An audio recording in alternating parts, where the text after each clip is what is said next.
I also own all of Epicore's global executive recruiting.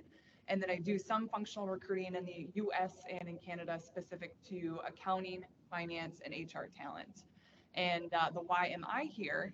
Why am I passionate about supporting the veteran community and military members is because I think about kind of the core of who I am as a recruiter. And I love, love, love, love helping and supporting people in their job search more than just looking at their resume and sending it through a hiring leader, because there's so much more to that process. There are a lot of barriers to entry. And so if I can be one person to help you in that job search journey to kind of define your military experience, how to translate that into civilian corporate skills and experience, that is extremely fulfilling. And I want to help you kind of advocate for your story to bring you to the top of the applicant pile. Wonderful, wonderful. Okay, let's talk a little bit about your companies, and then we're going to talk about the market overall. So, from what career opportunities or special programs like fellowships, apprenticeships, does your company have that are in particular good fit for veterans? Let me start. So at Staffmark, we participate in the SkillBridge program. Some of you are not even familiar with that. So they provide internships to not only veterans but spouses with a variety of skill sets. So that is in one way specific to veterans that we help participate. The other one is we have a talent development portal that's open to everyone, but there you can find your resume tips, tips for interviewing, some best practices, kind of what's going on in the marketplace, et cetera. And just as a tip, most agencies, recruiting firms and staffing agencies have those types of portals. So be sure and look those up, because they partner with companies or colleges or universities in varying degrees to offer training, right? So make sure that you take a look at those as an option and as additional resource. And at Apicore, actually, we are going through some really exciting things as an organization. We are at the early stages of building out a dedicated veteran hiring program. So I love to hear about the Toro's experience, how they're at the founding stages, Cargill's experience here, how Eco Group kind of helped jumpstart that program. I think we're similar paths with that in mind. But in general, I think when I think about veterans at our organization, we're very much a veteran-friendly organization. But what comes to mind on a department standpoint, where you might see some opportunities, where you see some skills translate, I think about, I'm in human resources, project management, program management, logistics, our technical teams. We have over 4,000 global employees at our company, and cross-functional. So there's opportunities across the board at our organization. And then on top of all that, I like to note this as well. From our executive leadership team, we have 3 members. Our chief financial officer, our chief legal officer, and chief information officer are all veterans themselves, nice. Which I think is awesome to have that presence from the top, because for a veteran yourself that's looking to climb up the ranks at a corporate organization, our company as a whole, we have that image, and they can certainly relate going through similar experiences with that journey. I want to follow up on that one, because I also know that part of what you do is the global executive recruiting as well. One, is there a big difference in terms of recruiting for executives than other positions? Because sometimes we get people who are coming in and they want to be a director or manager or individual contributor, and then sometimes we get people coming in that are interested in executive positions. And then the follow-up is having 3 veterans on your exec team is pretty huge. And was that a kind of a conscious decision by the team, or did it just kind of work out that way? It's a great question. I think they were all there before I joined, so I'm not too sure on kind of what made the decision to hire those individuals in their positions today. But the differences, I think your question, going back to the first part, is like the differences between executive recruiting at our company versus like individual contributor or middle management. There's definitely a different process, because I manage both sides, so I can speak to both. On the executive standpoint, it's more common when I work with executive candidates, where it's a little bit more of a networking approach, where our company might have a confidential opening that's not posted publicly. So how I find my candidates for those confidential postings is that I go out and I search for those candidates, typically through LinkedIn. And so if, for those in the room that have LinkedIn, amazing, Make sure they're up to date. You've got all of your online present mirrors what you have on your paper copy on your resume, because I will find you on LinkedIn if you have the specific skills that I'm looking for based on the job requirements of that executive position. Question? Yes, so I'm working on a project and I'm gearing up to start my business. Right now, I'm just kind of taking on the road of everything, but it would be helpful to have somebody that can help me to find the people that I would need to kind of start from the ground up. Mm-hmm. I guess for a little bit more, so it's not really established, and I'm looking for clients that want my product. So I can talk in more detail. If I get a card or something. Mhm.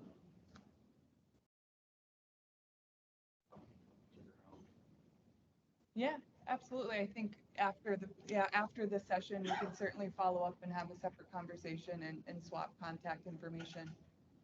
Yeah, because depending on the type of skill sets that you're looking for, Carly and I might direct you, to different resources. But absolutely.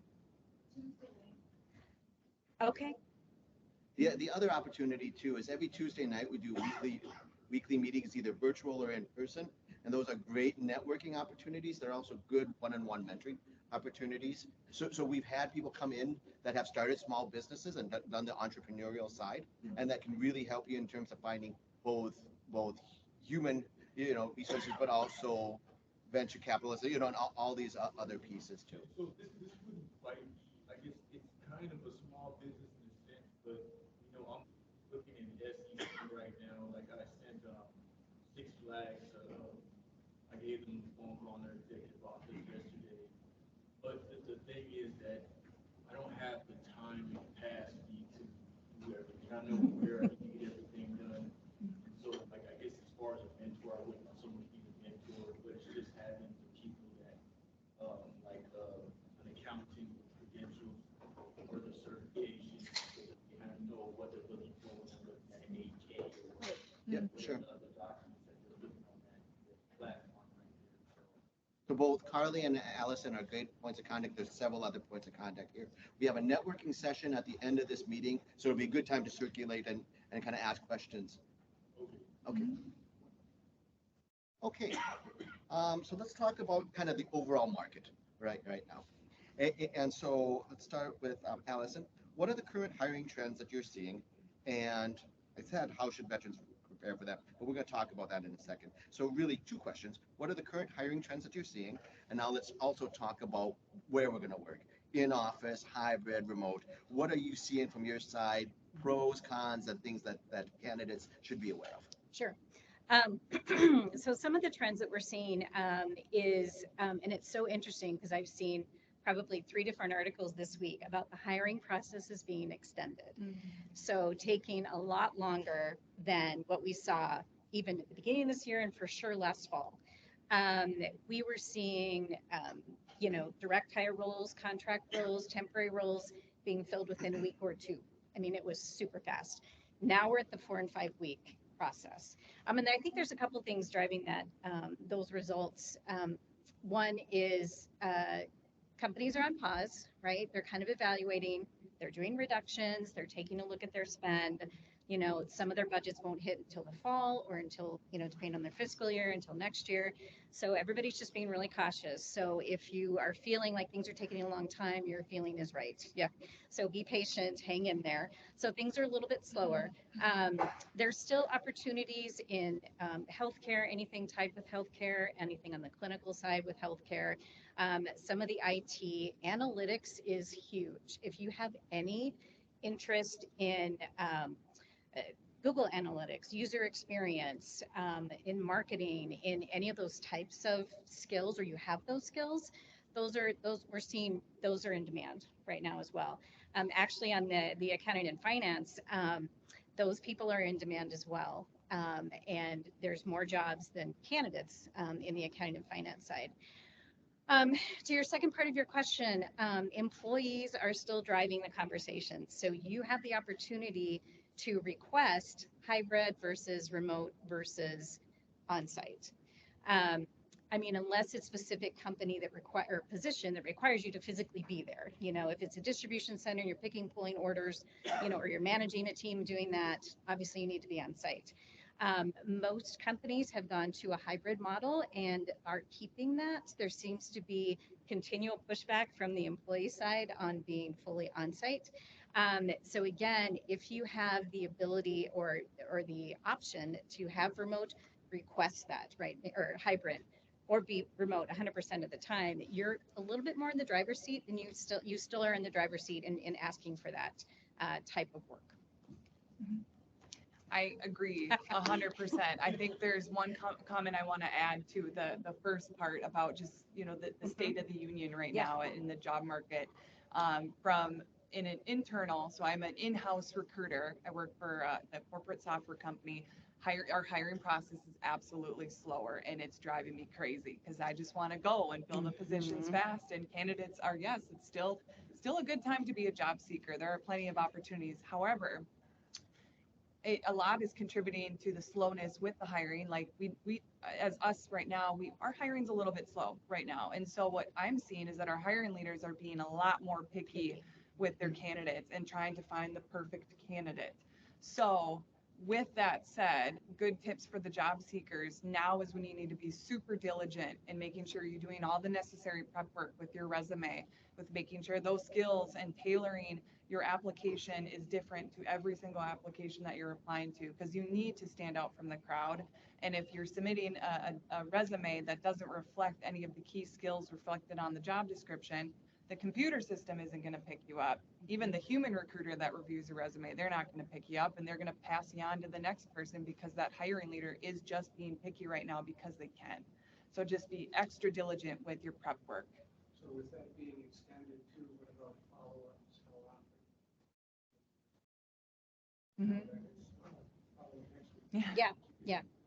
Great question. I still think weekly follow-up is okay. I think more than that is too much, right? It shows you're interested, but you're not, you know, overloading, you know, your recruiter or your HR person. I think that's fair. Question? Yeah, just going back to the remote hybrid and working at the site. You know, I'm starting to see those articles that companies are starting to try to drive the workers back, right? When I'm looking at job searches, I'm opening it up to remote. There's a little asterisk there that says you can do remote until we tell you otherwise. Wondering what that trend is looking like in your eyes. Yeah. Going there. Sure. The employees trying to work it on. Yeah. So again, right now, I think the employee still has the power. Will that change? Will that not change? I mean, we can see a lot of vacant buildings, you know, that employers are paying for. So I think that's kind of part of the, you know, the balance, right? Is to see, okay, we have this space, it's paid for. Do we try and pull people back in? Are they willing to come back in? Again, I think for right now, I don't see things changing. I think that it's still going to be, you're able to choose, ideally, at least some type of hybrid model, depending on the positions. I agree. Yeah. And I think just a tip going into your early on conversations with your recruiters or the hiring team, be candid and open with them about your expectations. Lay out all your cards right away and say, I live an hour and a half away from this office. I'm only coming in one day a week. Can you accommodate? Yes or no? Yep. And then figure out the deal breakers there, because you definitely could get in situations where you get set up, you get the job, you're on site too many days a week. It doesn't make sense for the commute. Now you're quitting your job, moving on to the next. Employers, you know, they've lost a good hire. So just be really open about it.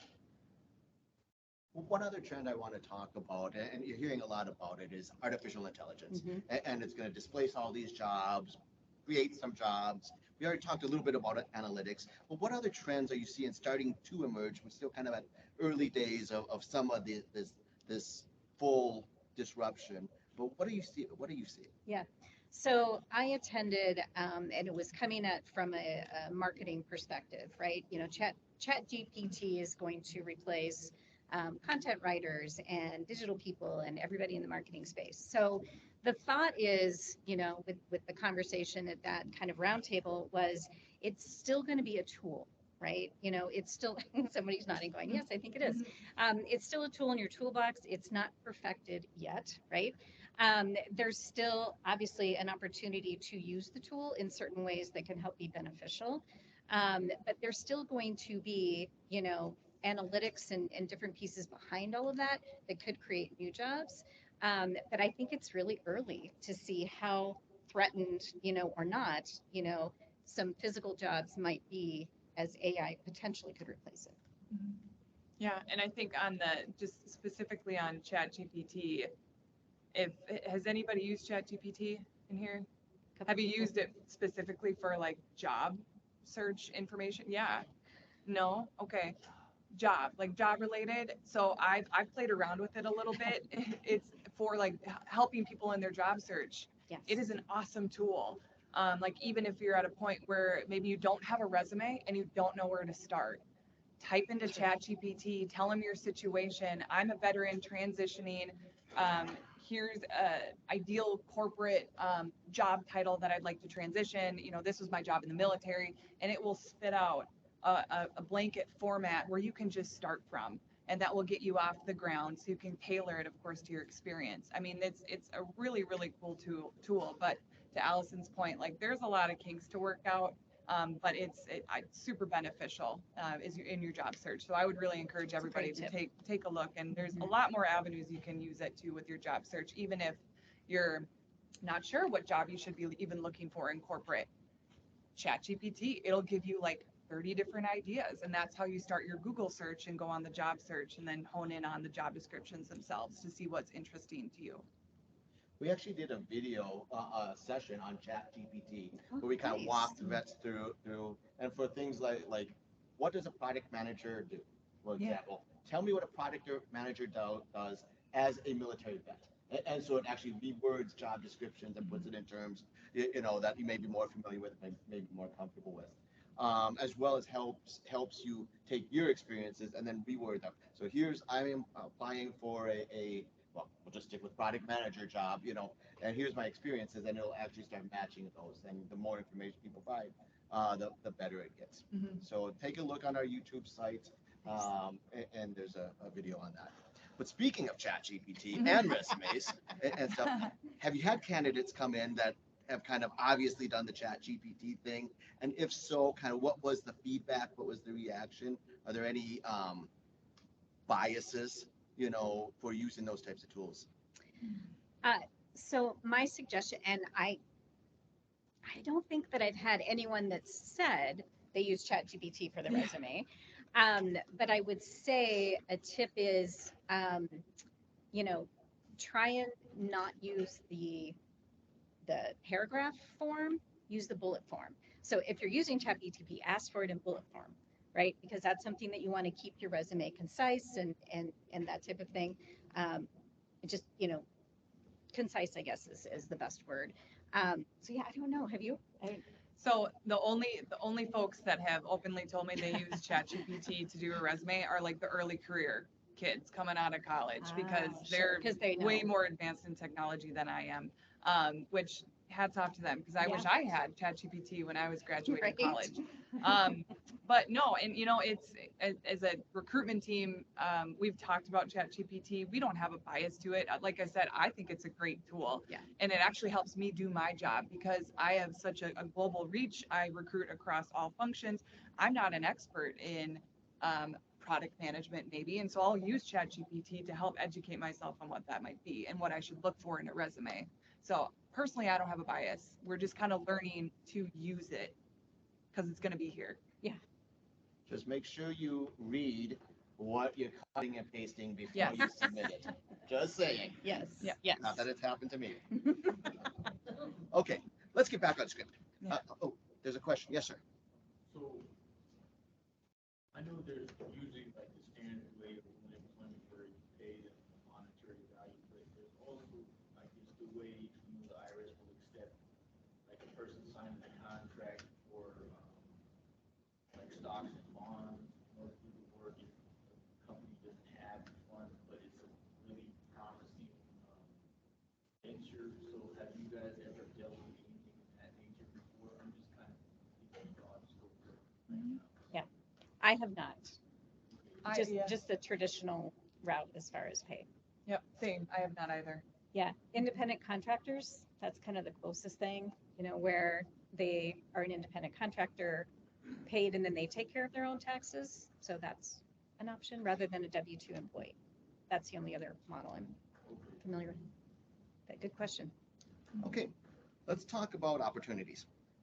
So in addition to your company website, what other ways should veteran job seekers learn and stay informed on career opportunities at your organization? So obviously the website is the main thing. LinkedIn and groups, I think, are kind of the broader networking opportunities to learn.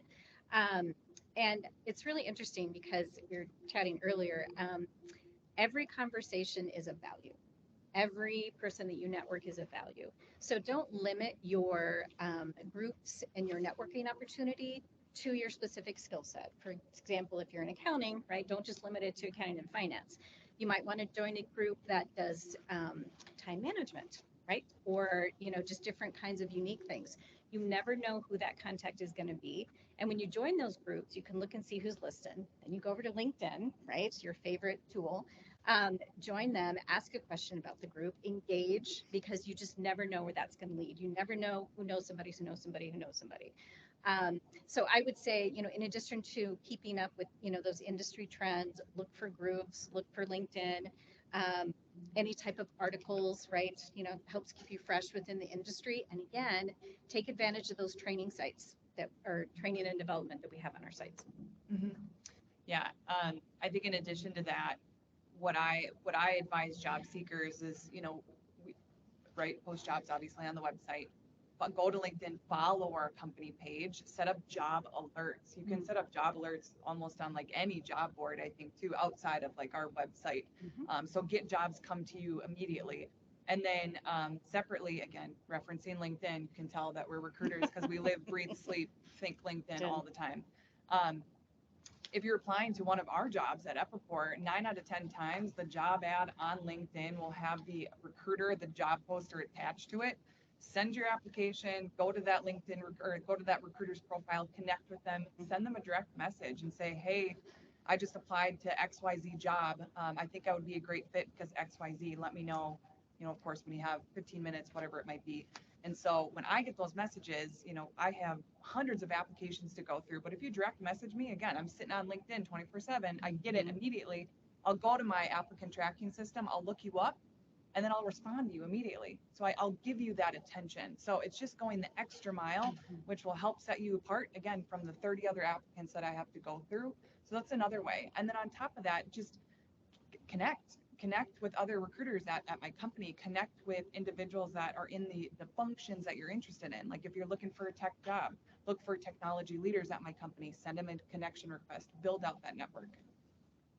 So both of you have talked a lot about LinkedIn and the importance of that. So are there some do's and don'ts that you've seen on LinkedIn that you'd recommend? I really want to hear the don'ts. So my don'ts, and this is just a personal thing, is don't post personal. That's Facebook, that's Instagram, you've got Twitter, you've got all those things to do your personal thing. So keep LinkedIn more professional. Okay, if you have the birth of a child, I guess that's exciting. Go ahead and post that. But try it for me. I like to see that you are, using it as a professional tool. And right. Yeah. It's just basically what you would think, right? But I think that's the biggest thing. Otherwise, just be active. If, like a post, that puts you up to the, pushes your information, repost instead of like a post, I should say, because that pushes it up to the top and your name keeps appearing, right? And it also will show in your profile that you reposted that, right? So it just shows that you're active and you're interesting, of course, interested in different things. I could do a whole session on LinkedIn. I presented to a group at my company last week on LinkedIn, so it's top of mind. But I'll stick to a core subject is messaging on LinkedIn. So I love it because I get messaged all the time from job seekers or people looking for advice or support. And so the big don'ts in messaging when you're messaging people, don't just send a blanket message that you sent to 50 other people because we absolutely know. Do be very specific with why you're reaching out. This is a personal preference. I like it when someone will look at my profile, make mention of something and say, oh, you volunteer, or, oh, you've been in recruiting for the last 6 years. Like, I don't care. You don't have to try and make a like a connection. You do that too. Just point something out, because that means you took the time to look at me. It is personalized. You didn't send it to 50 people. So I'm more inclined to receive that message, respond to you, give you advice, connect you with another person, review your application, whatever it might be. So be specific, try to make a simple connection with your messaging. Be short and sweet. Not a lot of people have a lot of time to read long messages. And then make a call to action at your end of your messages. So again, I could go on about LinkedIn, but I've applied to dozens of jobs over LinkedIn, even tried to direct message the hiring people. Nothing. Never hear anything back for, years. And it gets very disappointing when, they don't even acknowledge they got your resume or your application. So one thing that I will tell you, and that was actually one of the questions in here when it says, what can I do to be in control of my job search? I think you have to set the expectation that you're just not in control, right? I mean, unfortunately, there's companies that have the ATS, applicant tracking systems, that have an automatic reply. Thank you, Daniel, for your resume. We appreciate it. We'll keep you in our database, right? And some don't even say that, right? So unfortunately, it just is what it is. I will tell you kind of don't reapply, because sometimes the system, if you get duplicates, it'll kind of get confused, right? So that's one don't. But just accept the fact that you might not hear back. So think about if there's someone else at that company. That's the other reason, right? HR has lost a lot of resources. They're overwhelmed. So they always can't get back. If there's a lot of messaging or a lot of emails in response to the jobs, they no longer have a coordinator that normally used to do that, or a recruiter that used to handle that. They might just not get back. So not saying that there's any excuse for that, because I would love to say, we respond to every single person, and I'm the best, but it is what it is. There's a lot of applicants, but see who else in the company you can connect with. It doesn't always have to be with HR. So you can search by company, right, LinkedIn, and see who works at that company. And you might get a better response or acknowledgement or connection from somebody that's specifically in that department. yeah, I don't have much to add to that, other than this goes for many different aspects outside of that example, but it's like, if that company's not giving you energy, don't give them energy. Move on, right? Yeah. Keep your head up. I know it can be hard. It is a grind, but you're going to get so many no's before you get that one yes. And so just being chin up, very diligent with your job search, using all the different necessary angles to get in with the other people at the company, networking, other tactics like that, one will fall. And then I think that the last thing I'll say is, like, give yourself grace. And, job search, again, is super hard, can be like a full-time job. So take your breaks. Take your breaks. You need the balance to recenter. I say one thing too, when you're searching for people at a company, Yeah. search past jobs. That's a great tip. Yes. Yeah. Make a connection there. Yeah. The other. Is there another question? Okay. Yes. I was just gonna recommend you, go to the Tuesday night class too. And Yeah. because maybe you need a little resume refresher. Yeah. Absolutely could be. Yeah. Yeah. So please come back next week. Yep. I shall. Yes. It's more of a statement. Yeah. So, I've been with this group since 2013, since I left active duty. I'm at Cargo right now, but I did exactly what you guys are saying. I started applying for different roles. I saw a role at CHS, which is kind of like a smaller Cargo. Yeah. I reached out to the recruiter, but I also did a sort on LinkedIn. If I knew anyone that worked at CHS, I knew a guy, and he contacted the recruiter, and in 30 days, I got a job offer. Yep. Maybe everything struck right, but the wisdom in that methodology works. Yep. May not work every time, but it Yep. does. I mean, honestly, it goes back to the old saying, right? It takes who you know, right? You have to know somebody, knows somebody, knows somebody. So like Carly was saying, if she's contacted and someone else refers somebody to her, she can go in her database and then see who applied and all of that. The other thing, I'm going to put a plug in for my industry. I know Carly comes from that too. So we, as recruiting firms and agencies, we work with different customers. So we are your advocate, and it's a more direct relationship, you know, where we get to know you, Daniel, and your skills. We sit down with you, or Zooms or Teams or whatever, have a conversation. What are you looking for? What are your skills? We'll look at your resume, do all that. Use us, it's free. So use your recruiters and register with more than one. There's nothing wrong with that. You know, my only tip is, you know, if we happen to be working with the same customer, you know, and I submit, keep using you, Daniel, because you know your name now, and I submit you, then if another agency calls you for the same job, don't say I've already submitted with, you know, with another company. So you don't have to be loyal, but if you do commit to a submittal with a company, stick with that first one. Is it possible that the company that's submitted twice will reject it? Yes, Mhm. exactly. Not the companies that are submitting. The system, the database, right. Yeah, I've got I've worked for a medical device company. Ah. And I've got over 50 different headhunters in my phone from different organizations. Yep. That I keep in recent contact. Mm-hmm, mm-hmm. And then I was going to say, you know, kind of like the follow-up question, how often do you follow up with your recruiter? If there's nothing really on my job posting or whatever, still keep in touch with me, you know, just send me an email, text, whatever, every other week, once a month, just to kind of keep me refreshed and top of mind. Again, we're working with a lot of talent, with a lot of companies. That's always a big tip. So one of the things that we're talking about, kind of with that responsiveness or the lack of responsiveness, is company culture. So it's always understand a company's culture, get understanding. What type of questions should people be asking about companies to kind of get a feel for that company's culture, and who should they be speaking to, you know, during this process? Good question. I'll let you start. This is one of my favorite questions a candidate can ask in an interview, and it's more about like, okay, Mike, if you work at Epicor, and let's say you've been with Epicor for 15 years.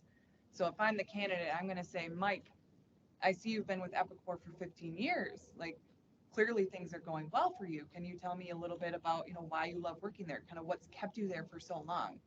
I love that question as a recruiter or as the interviewer, the company that's receiving that question for the candidate, because it shows really one big thing is like, wow, that candidate did their research and they took a look at my profile and noted, you know, I've been with the company for 15 years, but as the candidate, the job seeker, what I'm going to hopefully gain from that answer is why he truly loves working for Epicor for 15 years. Like, what is the culture like? He's going to naturally start talking about that and why he loves working there.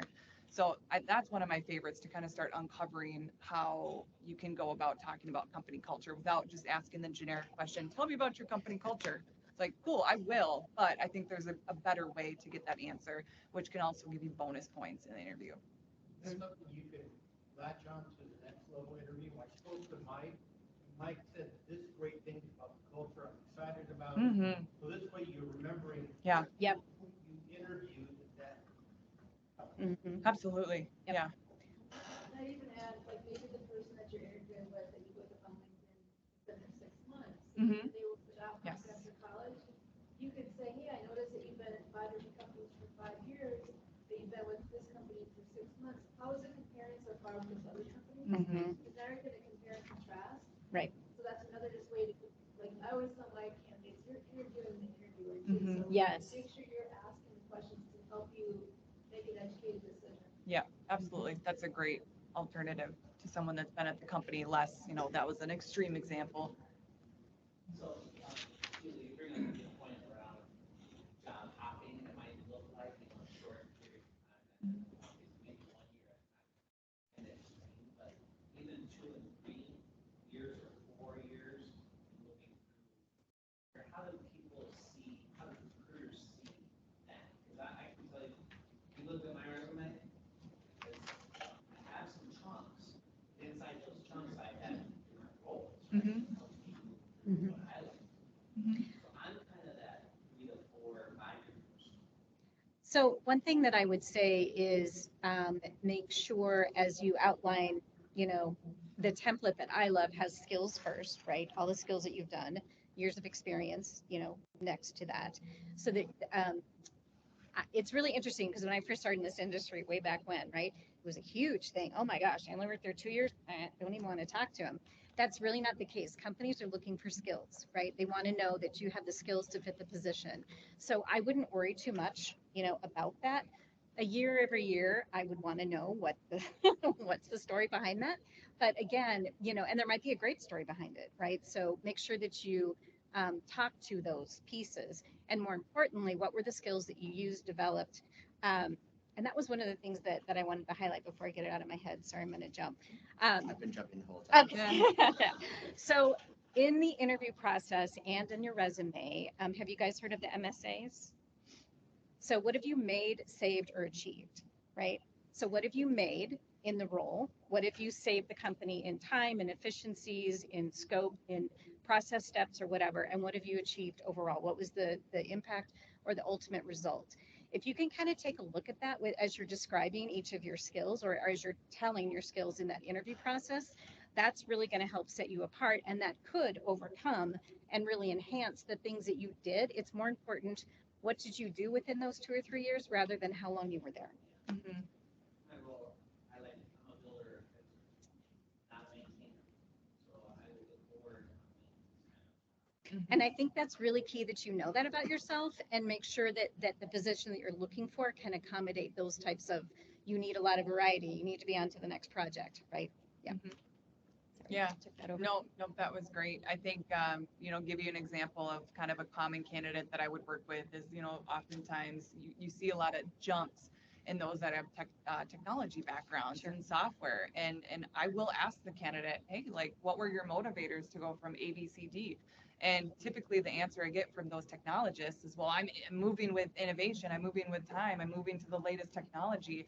And that's fine. Like, that's great because my company, we're moving with technology. That's why I'm talking with you, because the last experience you have has the latest, coolest technology that we're implementing at our company. So we want that. So we recognize that. So as long as you have a prepared story of your career motivators and the reasons for your moves, and you can articulate that well in the interview, in my opinion and from my experience, I mean, I don't look at that as like a negative. I look as that gained experience, just what I have to take that from you.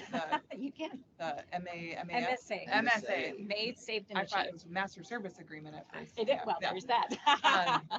But All yeah, these I was acronyms, thinking right? the same. Yeah. Where's she going with this? Yeah.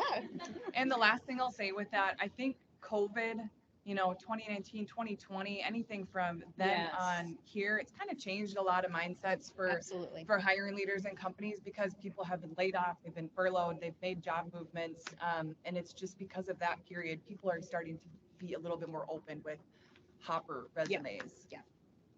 Good questions. Yeah. Okay, so let's talk about the screening process.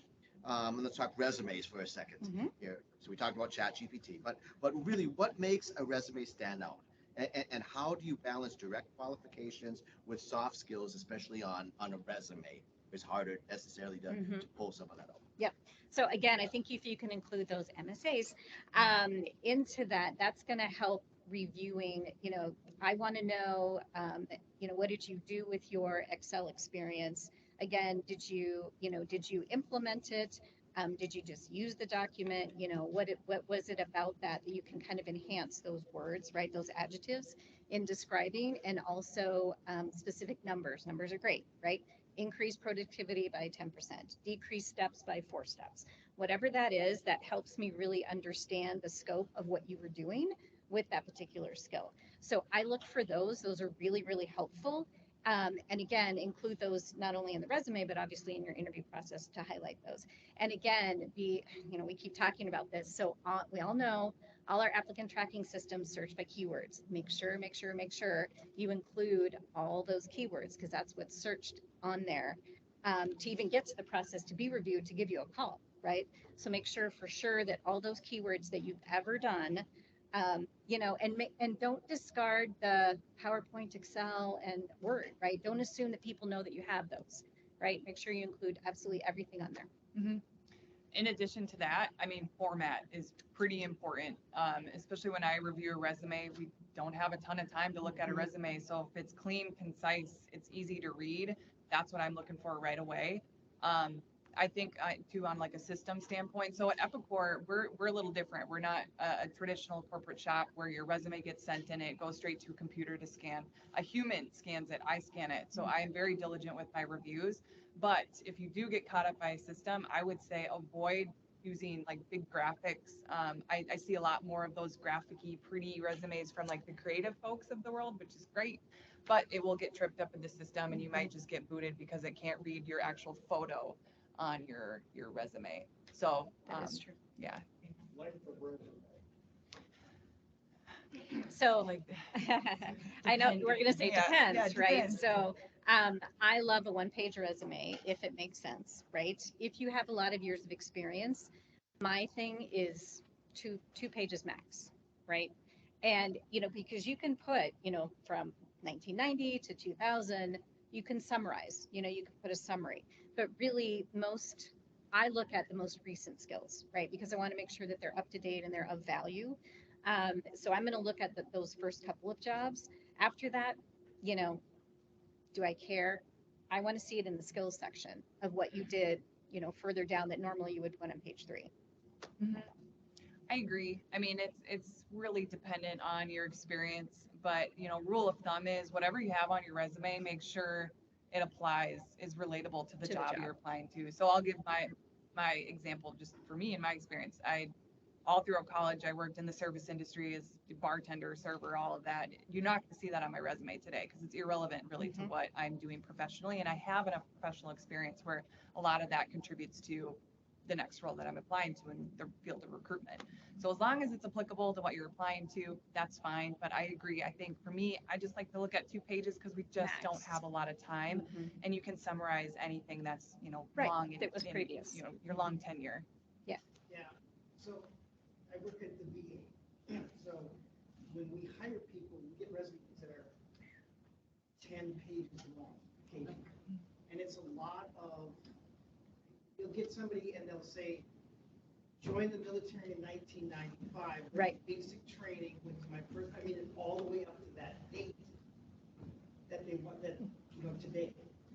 And I agree, as I was going through these, if I have a 1 or 2 paper that is specifically summarized perfectly and it hits those key points, it helps a lot more because I hate reading 10 pages of resumes for 5 people and you have to do it because these are the only 5 candidates. So from the USA Jobs perspective, they would get on board and it would be so much easier because they get all of this crap. Okay, get it, you get it. You were in the Army for 100 years. Right. So was I. Yeah, yeah. Did it. And I don't want to discount that Mhm. experience No, at all. But you But can't put it in again, there and- keep it, yes. Exactly, because if you look at it, and you can put down was platoon leader, company commander, battalion commander, and then even specify what that means, and it can be short and concise. Right. I was a leader of 20 people at the first level of leadership, and then at the next level, and bang, bang, bang, and what that amounted to, but it can be done, and I think shorter is better, because, in fact, just the latest hire we did, the person that we selected, each resume. Oh, and by the way, she just retired from the active duty guard. Hmm. So, and she knows how to write a resume, and she Mhm. knows, so. Mhm. Yes. That kind of goes in line with what I was just thinking about too, because when I was taught resumes, like somewhere in college, they had taught us to make a master resume like the one you're saying you're getting, but what you need to do is to tailor it Mhm. to, Yes. so like you can have gaps and that's all right, or just something that's specific, and if they need to ask questions later, Right. you can always list a few things Yeah. So I'm a public affairs officer. Before that, I was an armor officer in the Army. And when I started applying for jobs, I got a master with about 7, 8 pages. But every job is different. I applied for Code Industries as their communication specialist. There are specifics that they wanted. Right. I applied for the VA. They want a public affairs officer. That's all Army stuff that I can relate back to it. There's this job that may be a PR/marketing person. I got to start putting stuff in that I did while you're. So yes, you have a master, and then you cater Mhm. to what job position it is. And that's one thing that I learned, and that I think when I finally did learn it was when I started getting kids and I finally did get my job, because now they're like, oh, this person actually does know what they're doing, does know what they're talking about, and they know what I want. So let me ask them if they can commit to it. One more question. Are cover letters still important nowadays? That's an excellent question. Personal opinion, Right. I don't look at them I don't either. because we just don't have time. We I want to go right to we the wanna get skills, to the right to the job skills, description. the So beef. Give me the I- beef. Would that be something, you were talking about sending a direct message, would that be appropriate to make a condensed cover Yeah, letter? so- In that, sorry, one of the things that I think has replaced that is the summary. So a really good resume template has a summary, skills, experience, right? So in your summary, you can kind of highlight, right, why me, and talk about your overall skills as it's applicable to the job, right? And that replaces the cover letter.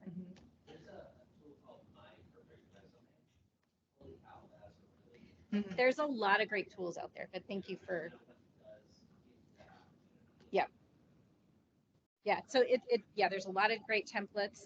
That's kind of my favorite because again, I'm looking at a really brief synopsis, literally 3 sentences, in your summary, then your skills, then your actual experience. One thing I'll add though, it does not hurt you. It won't I won't reject you because you submit a cover Correct. letter. I might not I won't. review it. Yeah. I will go right to your resume. So if that tells you how much time you should spend Exactly. on your cover letter or resume, put it in your resume and your LinkedIn. you go back to the cover Yeah. letter, if you had 50 candidates, and you go down to 3, and you go back to the material, you still I don't. No, because it's going to matter. To the next job by that. Yeah, it'll matter in the interview. How you can articulate your Yes. experience. 'Cause Yes. You can write a really good paper, but I want to see how you can actually articulate. That is an excellent Segue. transition to our next series of questions, the interview stage. Oh, God. Interview. Okay, during an interview, what are you looking for, and what makes a candidate stand out as someone you want to hire? Also, what should candidates avoid during an interview? So we'll start with the positive. I want someone that's engaging, right? I want someone that's prepared. Carly mentioned some of the opportunities to have done your research, either about the company or the person that you're talking to. Absolutely key. I get really impressed when they say, hey, on your website, I noticed that you have a section on, green sustainability. Can you tell me more about that? Wow, awesome, right? That means that they did their homework. So just be engaging, be prepared, ask questions, and not just, so what are next steps? But actually ask something that you're really interested in doing. It might be about the culture piece, right? It might be about, hey, can you tell me about why this is open, right? That's always a key question. Is this a new role or is this a replacement? Again, just really engaging, ask questions, be prepared. Mm-hmm. Those are kind of main things. Eye contact, Yes. body language, that's super Sure. important. Either if it's virtual or in Mhm. person, I'm going to be looking at both of those. I think the engagement piece is really important. I need to see your passion behind your story. And this is, for me, a big don't right away dive into the benefits and the money. I will get there. I will absolutely get there. I promise you, because I want to make sure it's a mutual fit on both ends. I don't want to waste time, but I need you to focus on selling yourself. And then I'm going to focus on selling us because again, it'll come, but that usually is a pretty big turnoff for me is if you Me immediately too. dive in, what's the budget for this position? What do you have allocated? We'll get there. I promise Yeah. we're going to get there. How Let's talk often about do you give raises? Yeah. Yeah.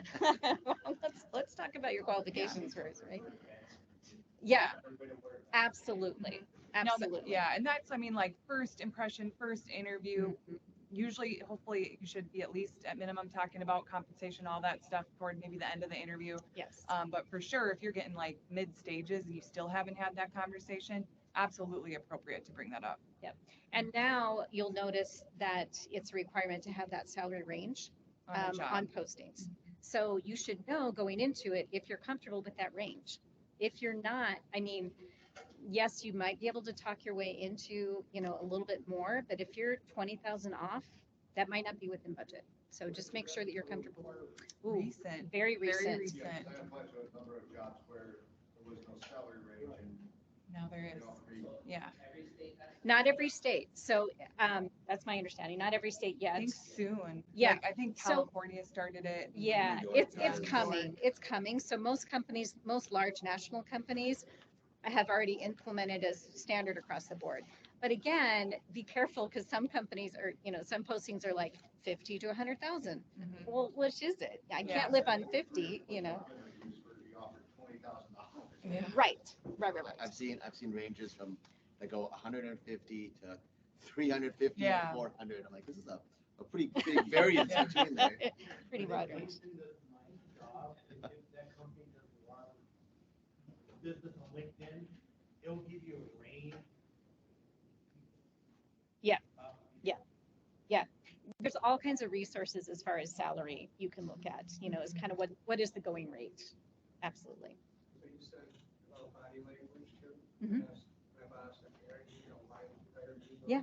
But when you talk about using agile on the job, you lean in and you're really Yeah. excited. Yes. Okay. Yeah. Yes. Those exactly. cues matter. Yeah, Yeah. exactly. So if you notice, Carly and I use a lot of hands, so that's kind of our thing. I try to minimize that. But again, if you feel, you just want to feel like you're participating and, absolutely leaning in is really a nice gesture. So we're talking about money, so let's talk about job offers. Mm. Okay, so when you extend an offer to a candidate, what should they know?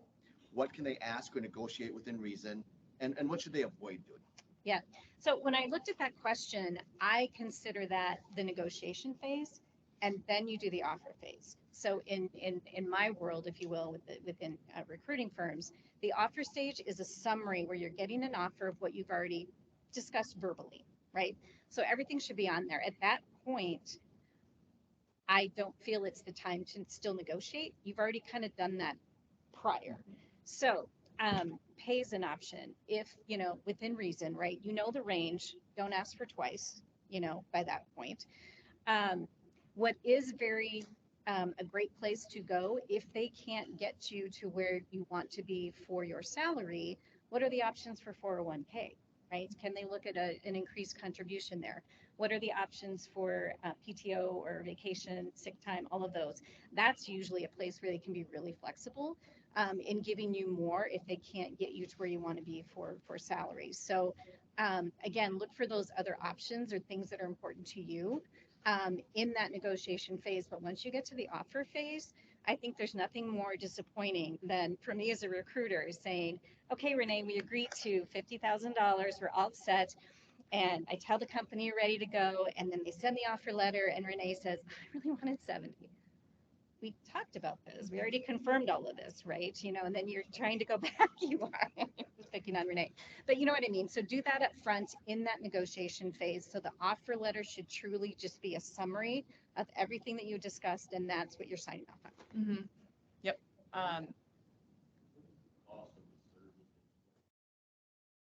So it depends on what the skill set is and what you're looking for. But typically for like a direct hire role, it's a percentage of the direct hire salary would be the fee that we would charge. And that can range anywhere from 20 to 30% in the professional space. How long does that get taken out of there? Doesn't get taken out of their pay, so that's employer paid. Oh, okay, I got you. So you engage me for somebody that you're looking for, at $100,000. So I would say the fee would be $20,000, to have you have that person. For an example. So can you negotiate like you got, too? I mean, like if you're, Absolutely. you're going like, well, I know I'm really at this level, but if I negotiate for a little lower, then quicker and get my salary up. It all depends on the structure of the company and, how they're looking at that. I would say budget is a factor, right? So I would be careful accepting something and expecting to move because you never know, your boss might leave by the time that happens, or there's just so many variables. So I don't know that they could guarantee. But, that was the other thing I was going to bring up. So if for some reason they can't get to your initial pay, some companies have what's called a bridge. for like 3 months for like, or bonus, right? A sign-on bonus or something like that. So don't be afraid to ask for those types of opportunities as well. I want to follow up on Mike's question about levels, Yeah. because sometimes during that process, it's real opaque on how leveling works within a company. And heck, sometimes in the company, it's opaque.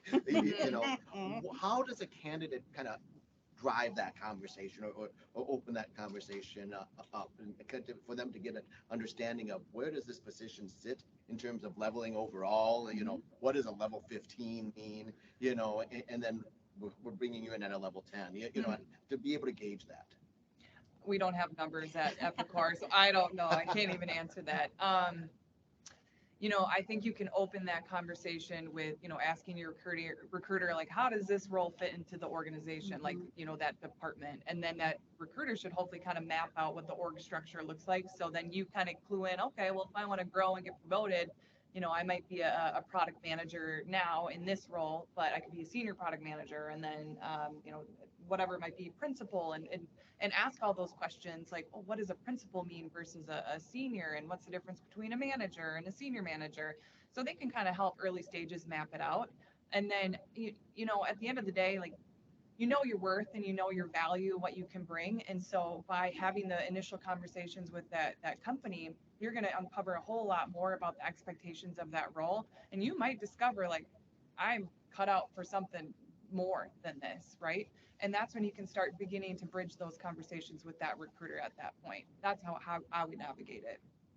Well, is it very common to, like, for one role, do what you're saying now, and now you're like, we think you're nice.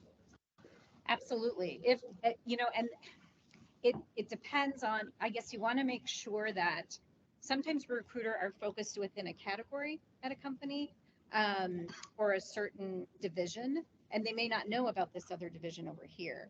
So I think it just, you might want to ask the question again, are there other opportunities in other areas or other divisions that would make sense for my skill set? And then kind of back to the other question too, is asking what is the average time that somebody's spending in this role before they're promoted to the next role. That might give you a sense of kind of where you might fall. But yeah, just ask that question. I mean, if, like maybe in Carly's situation, if she's responsible for everything, she can see going, ooh, yeah, this person would actually be, even though they applied here, they'd be better over here. And then that's what I was going to say too, is be sure don't apply for the same job, but if you feel you're qualified for like a project manager and the senior project manager, apply for both. Because the database might lock you into one and you wouldn't be considered for the other. So, and give you like a budget Yeah. range, right, for a certain position, but I'm saying, well, I want to more stay on this level.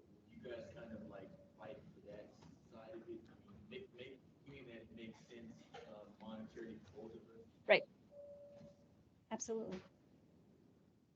I was going to say we have applicants that apply to multiple different jobs often, and it's in different functions, and it's nice because then I could review, like, I might be working on an accounting rec and I get an accounting application, but I see their resume like, oh, they're not a great fit for accounting. Oh, I'm glad they applied to this professional services consultant role because they're better aligned. So that's how at least our recruitment team kind of can keep a snapshot of everybody.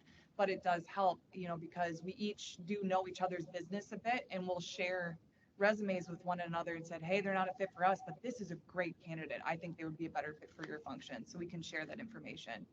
And I think too, just the last note on, you made a comment about a little bit about like internal mobility of like, you might be here in this group today, but maybe you have interest in moving into a different department and a different skill set.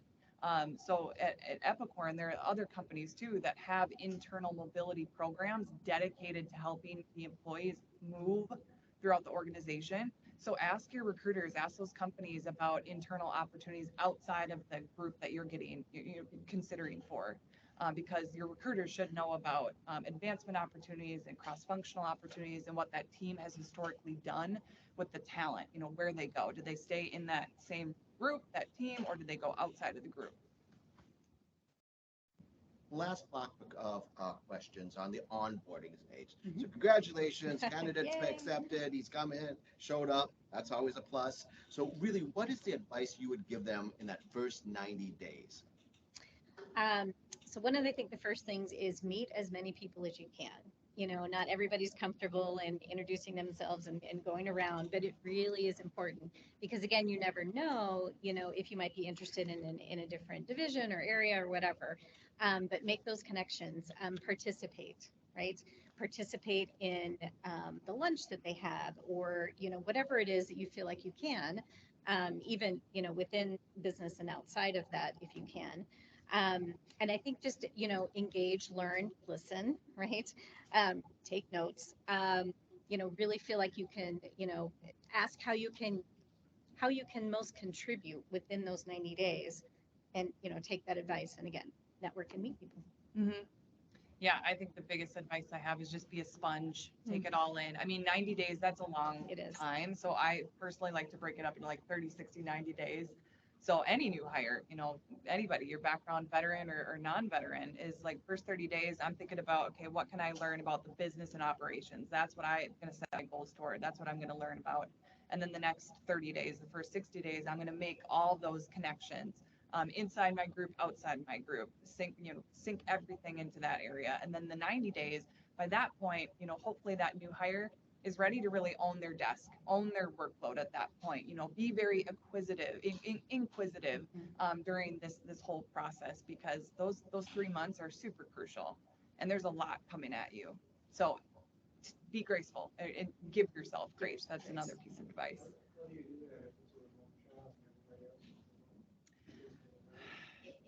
That's Yeah. Pros and cons of remote, Right, right. on-site, Yeah. hybrid. Well, and I would say that too, as we were talking about that, you know yourself, you know, if you are not a work from home person and, you know, you need more stimulation, then make that request, you know, hey, can I, you know, attend another type of business meeting, you know, with other folks, right, remotely? Can we all get together for coffee? You know, I find that people are getting together for coffee more than happy hour lately. Which is great. But however that works, you know, certainly, you know, put yourself out there, you know, for that. If you need more, ask for more. If you want more interaction, it takes work, right? But some people are just heads down. They like working by themselves. They're great. Other people need more stimulation and more interaction. Robert? Recommendations, one thing the military teaches us, regardless of branch, is mental models. They don't teach you what to think, maybe how to think, right? There's a book called The First 90 Days. It's a pretty intense book, but if you can take just the core concepts from it, when my new job starts in a couple of weeks, I am reading the book. It is dense, but I am taking away highlights, so I have a plan. And it may change when I get there, but at least I have an idea how I want to go about getting integrated into it. All right, so this ends Great recommendation. this concludes the formal portion of our questions. Are there any other questions? Questions, comments? Just talking about being involved. My last few jobs have been brought in as a contractor for a 6-month opportunity or year, not a contract to hire, just a straight contract. Sure. And I do find that a lot of times specifically excluded from things going on within the company. Now, nobody wants you, you're only here 6 months, we don't want to talk to you, we don't want to get to know you. And being pushed out of things. I understand not being involved or invited to business meetings for the company, that makes sense. But social gatherings, being excluded from that, don't do that to contractors. Agree. I think, you know, we've seen the legislation swing, you know, so companies got really nervous because, you know, way back when with Microsoft and some of the litigation where contractors were perceived as full-time and then they sued for benefits and all that. So that made companies really nervous, and then companies swung the other way and they pushed a lot of the contractors or temporary workers off to the side and kind of did overkill. So I do think it's coming back, but again, I think that's something that you should ask in that interview process too, is how inclusive are you with your contractors or workers? Because if that's important to you, I think companies should do, except there's legal, right? They can't be part of the, the company profit sharing meetings or the latest and greatest things, right? They need to exclude you then, but otherwise the law says, you can be at a social event and still be, considered a contractor. Any other questions? Sir? I have a lot of weird, like, unique skills. Obviously. A lot of us do too. But Yeah. There's things that, like, in the military or in the Marine Corps specifically, like, it makes sense, like, I know where that role, that function of that project is. How do I really translate that into a resume of, yeah, you don't need a line charge operator or in charge of a line charge platoon. You don't need that specific role, but how would I translate that into some type of, like, hey, it was this role, but fits into here. What would be the best way you would see on a resume to translate that? Because that's where I've really struggled on my resume, really. Yeah. So there are quite a few resources. I know Minnesota Deed has some or whatever that talk about how to translate your skills. It's more the title and the skills. So again, one thing I would say is take advantage of a recruiter, at an agency and say, describe to me what that means to you. And then I would then say, oh, you've described X, right? So I would put this keyword on your resume or on your skills or a line item there to be able to show that transition, to show what that means, to the civilians. Yeah. I have my experience. I left the military in '97, so I did What Color Is Your Parachute? That's a good book. That's a classic. Yeah, I was like 20 years old when I started it, and so now it's 30 years later or so, and that helps you translate that in particular. Helps you translate through exercises, right? Yep. It helps you tell stories about them. Yes. That then put it into language that is different than mine is speaking. Right. That makes it relevant. Right. Yeah, Right. so your skill set is more associated with how you interact with people, how you lead, how you manage projects, how you do those things, versus the specific piece of work. Yep. And so all those words you have them in your head, they're there. You just gotta not key in on the physical thing that you do, right? So it's about what you do as a manager. Made, saved, and achieved. Throw that in. Yeah, and talking it out and Yeah. vocalizing it with someone else that's just gonna listen to you. They're gonna pick out leadership, Yes. communication, problem solving, conflict resolution.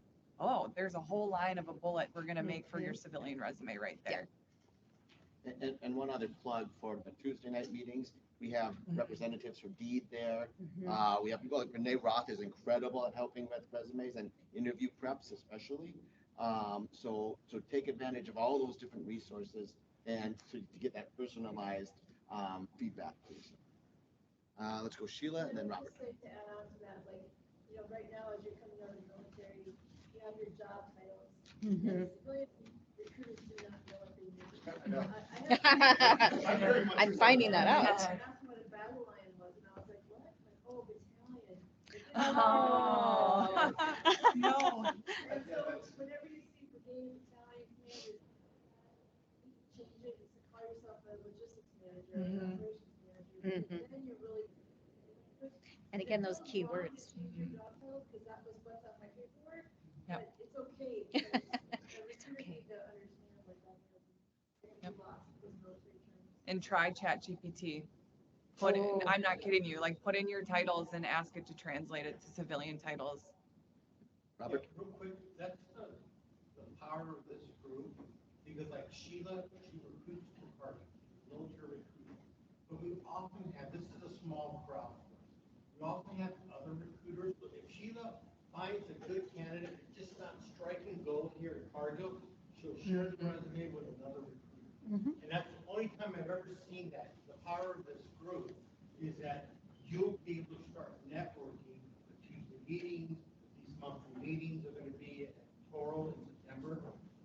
Very powerful, because think about here, we've hired quite a few people from this group in Cargill. Toro is going to look at the same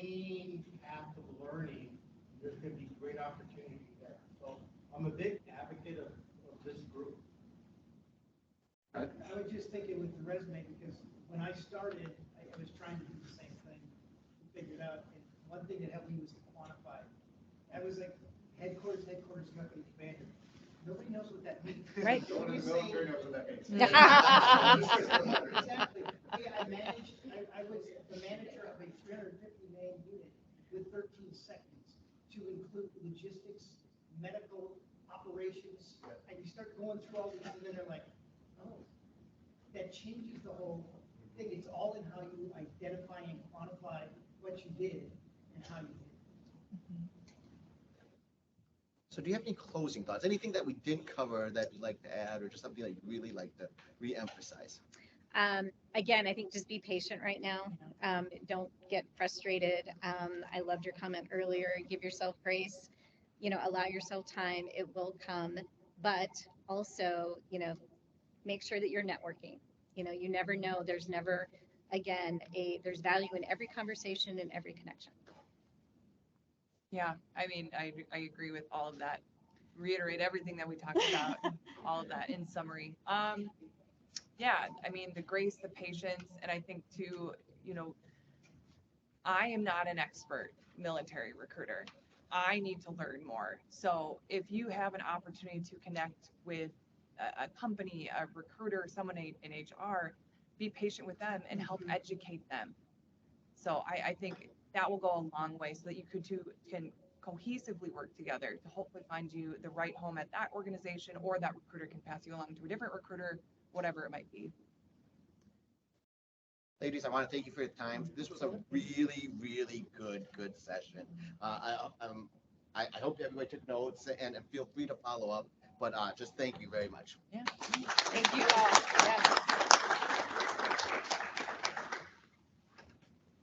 Yes. Yeah. Yeah, thank you. Thanks, Brett.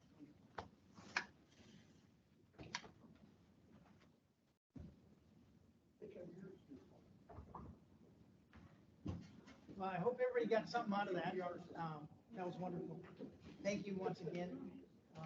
Brought back a lot of memories, going through the whole process. I mean, just from my story as public affairs officer towards the end of my career, I came to Minnesota, thought I got all this experience, like Pinnacle. I worked for the Vice Chief of Staff of the Army, the second in command of the entire United States Army. I was his PAO. I managed the Army.net website.